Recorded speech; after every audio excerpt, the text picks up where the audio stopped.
Hi, I'm Zephyr Ingle, and I'm going to talk to Senator Durbin about anti-smoking legislations and the American Cancer Society. What were you like growing up? I never thought I'd be a politician or a senator.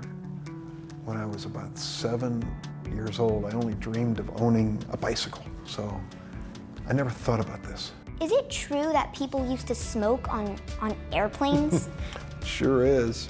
It's hard to believe, but they used to have this crazy idea that if you sat in the front of the airplane and didn't smoke, it was okay for people to sit in the back of the airplane and smoke.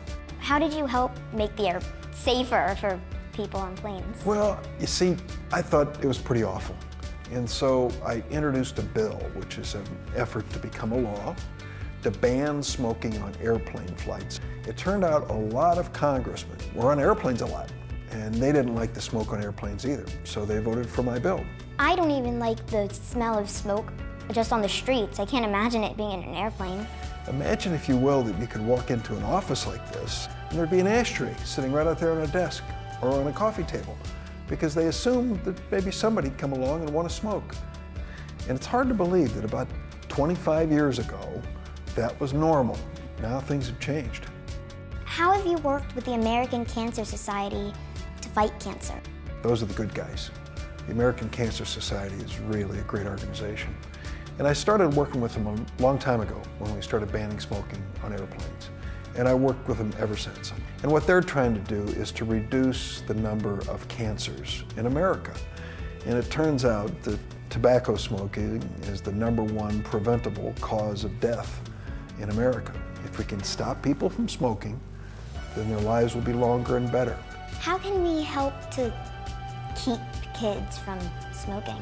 Well, I hope that we'll do two things. First, the parents have to help educate their young boys and girls that this is a dangerous thing to do.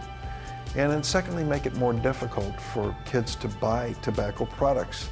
How does it feel to be an ACS legend? You know, I don't know if I'm a legend. I know they want to call me that. I just thought I was making it a little easier to fly on an airplane. But today, America's a lot different when it comes to tobacco. Why have you been so passionate about fighting cancer in your career? Well, it's personal.